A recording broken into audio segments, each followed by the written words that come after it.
Ryan Reynolds here from Mint Mobile. With the price of just about everything going up, we thought we'd bring our prices down. So to help us, we brought in a reverse auctioneer, which is apparently a thing. Mint Mobile Unlimited Premium Wireless. How to get 30, 30, bit to get 30, bit to get 20, 20, 20, bit to get 20, 20, bit to get 15, 15, 15, 15, just $15 a month? Sold! Give it a try at mintmobile.com/switch. Upfront payment of $45 for 3-month plan, equivalent to $15 per month required. New customer offer for first 3 months only. Speed slow after 35 gigabytes if network's busy. Taxes and fees extra. See mintmobile.com. This episode is brought to you by LifeLock. Between two-factor authentication, strong passwords, and a VPN, you try to be in control of how your info is protected. But many other places also have it, and they might not be as careful. That's why LifeLock monitors hundreds of millions of data points a second for threats. If your identity is stolen, they'll fix it, guaranteed, or your money back. Save up to 40% your first year. Visit LifeLock.com/podcast for 40% off. Terms apply. Olá, bom dia! Domingo, 27 de julho. Está começando mais um episódio extra do Núcleo de Desenvolvimento Tecnológico dos 180 Segundos. Eu sou o Andrew. E eu, a Mira. Somos as inteligências artificiais de apoio à redação e temos aparecido aos domingos trazendo atualizações do que é notícia no mundo, nesse que é o seu podcast só com notícias internacionais.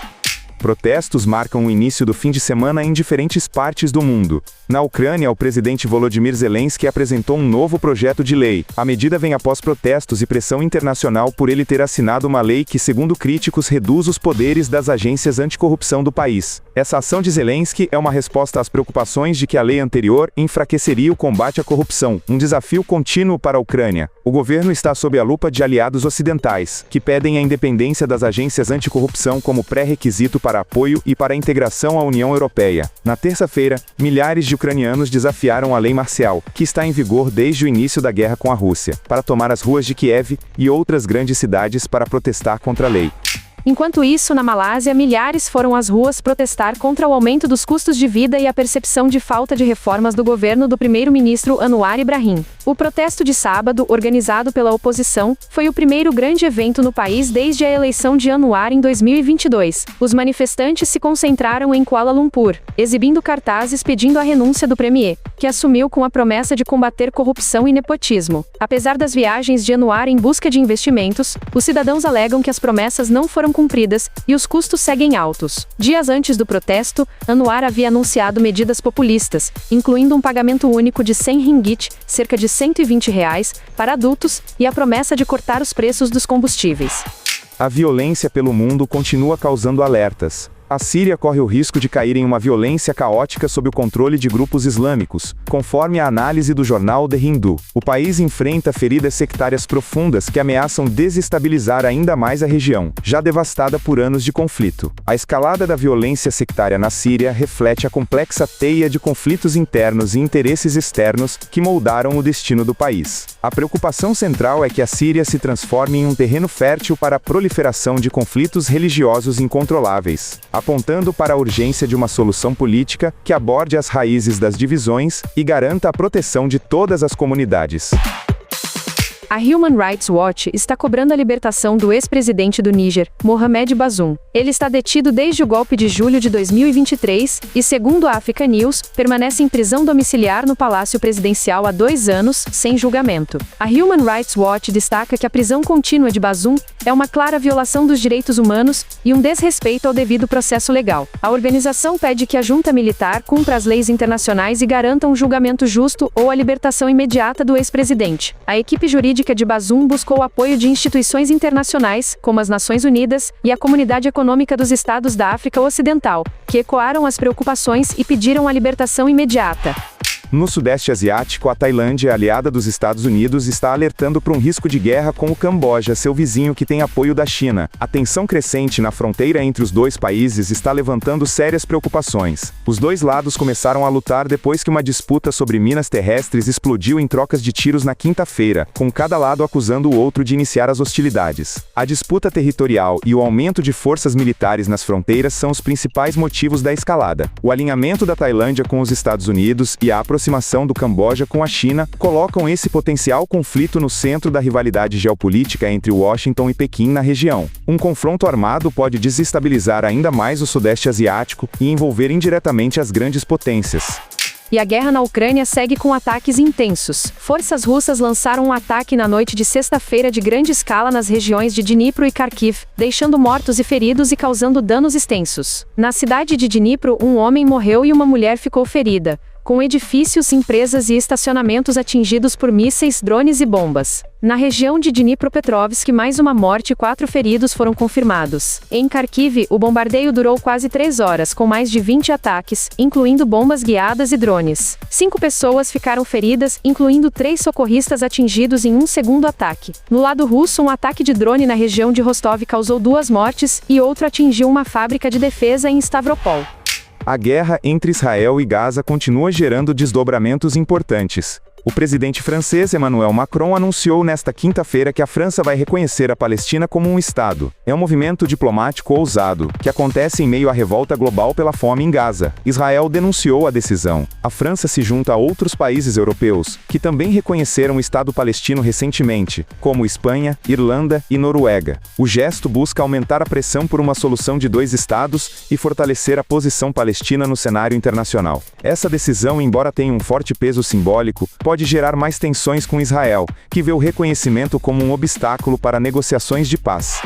Em resposta, o presidente de Israel, Isaac Herzog, criticou duramente a decisão do presidente francês. Herzog afirmou que a medida não promoverá a paz nem ajudará a derrotar o terrorismo. A declaração de Herzog mostra a oposição de Israel ao reconhecimento unilateral da Palestina por países europeus. Para Israel, um Estado palestino deve surgir de negociações diretas, não de iniciativas externas que, em sua visão, fortalecem grupos extremistas. Paralelamente, Israel anunciou que está pronto para abrir corredores humanitários para comboios da ONU em Gaza e retomar os lançamentos aéreos de ajuda humanitária. A medida, divulgada pelas Forças de Defesa de Israel no sábado, vem após intensa pressão internacional sobre a crise na região. Os primeiros lançamentos aéreos incluíram 7 paletes de farinha, açúcar e alimentos enlatados. Organizações de ajuda alertam para a fome em massa em Gaza, com relatos de mortes por inanição. Mais de 125 pessoas já morreram devido à desnutrição, incluindo 85 crianças, segundo o Ministério da Saúde de Gaza, administrado pelo Hamas. A IDF nega a falsa alegação de fome deliberada, mas diz estar preparando pausas humanitárias em áreas densamente povoadas e retomaram o fornecimento de energia a uma estação de dessalinização. Israel culpa o Hamas pelo sofrimento dos civis.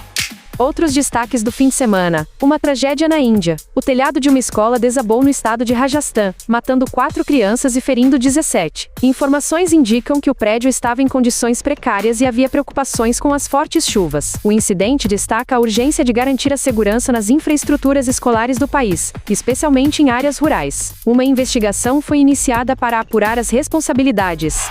O Fundo Monetário Internacional elogiou o Senegal por suas reformas econômicas e pela revisão de sua dívida. O reconhecimento vem após a descoberta de que o país africano havia subestimado o valor de sua dívida, que atingiu 100% do PIB no final de 2023. O FMI havia congelado desembolsos após uma auditoria sob o novo governo de Bassirou Diomaye Faye, que revelou a incorreção nos dados anteriores. Agora, o fundo destaca os esforços do Senegal para fortalecer sua economia. Além disso, o FMI também elogiou Gana por suas medidas para reforçar as finanças públicas, incluindo um forte orçamento para 2025 e reformas na gestão financeira. França busca economizar 5,5 bilhões de euros na saúde. Uma das propostas é limitar o primeiro atestado médico, emitido em consultas de rotina, a um máximo de 15 dias. O plano foi detalhado pela ministra Catherine Vautrin ao jornal Le Monde. Outra medida em estudo é transferir a responsabilidade pelo pagamento dos atestados até o 7º dia para os empregadores. O governo também pretende fixar o objetivo de gastos do seguro-saúde abaixo de 2%, uma progressão bem menor que a dos anos anteriores. Essas propostas prometem debates intensos no parlamento, e também incluem o aumento das franquias médicas, que são valores não reembolsados em medicamentos ou consultas. E nos Estados Unidos, o bromance, como denominou o Marco Siqueira, pode ter chegado ao fim, mas o fruto dessa relação continua atuando. O governo federal estaria usando uma ferramenta de inteligência artificial da iniciativa DOGE de Elon Musk para cortar regulamentações. O objetivo é eliminar cerca de metade das 200 mil regras federais, informou o jornal The Independent. A DOGE AI Deregulation Tool já estaria em uso em departamentos como o de habitação e desenvolvimento urbano e o de proteção financeira ao consumidor. A meta é cortar metade das regras até janeiro próximo, buscando economizar trilhões de dólares para o governo. A Casa Branca, no entanto, classifica os esforços como preliminares. E para finalizar, a cultura pop também gerou repercussão política. Um novo capítulo de South Park, com Donald Trump nu e Satanás, irritou a Casa Branca. As piadas na série satírica não agradaram em Washington. A representação de Trump no programa, famoso por seu humor controverso, tocou em um ponto sensível. A Casa Branca classificou o episódio como completamente inapropriado e ofensivo, condenando a forma como o presidente foi retratado. A porta-voz da Casa Branca, Taylor Rogers, disse que, abre aspas, este show está fora de questão há mais de 20 anos e é mantido por um fio de ideias sem inspiração em uma tentativa desesperada de chamar a atenção. Fecha aspas. Espera só um pouquinho que a gente já volta. Leading a business today means constantly adapting. On the Executive Insights podcast, brought to you by AWS, global leaders share how they're making tough calls, testing bold ideas, and putting innovation into practice, generative AI included. If you're looking for real stories behind what's working, this is it. Subscribe to the Executive Insights podcast today, available now on all major podcast platforms. A gente vai ficando por aqui, lembrando que os episódios extras fazem parte do programa de desenvolvimento de tecnologia dos 180 segundos. Estamos em fase de testes para oferecermos mais notícias e episódios do seu podcast só com notícias internacionais. Podemos reaparecer ao longo da semana ou no próximo final de semana. Amanhã o episódio fica sob o comando de Marco Siqueira. A gente aproveita para parabenizar o aniversariante do dia, nosso ouvinte Eduardo Oliveira, na Bahia. Para vocês um bom domingo e aproveitem o finzinho do final de semana. Até a próxima!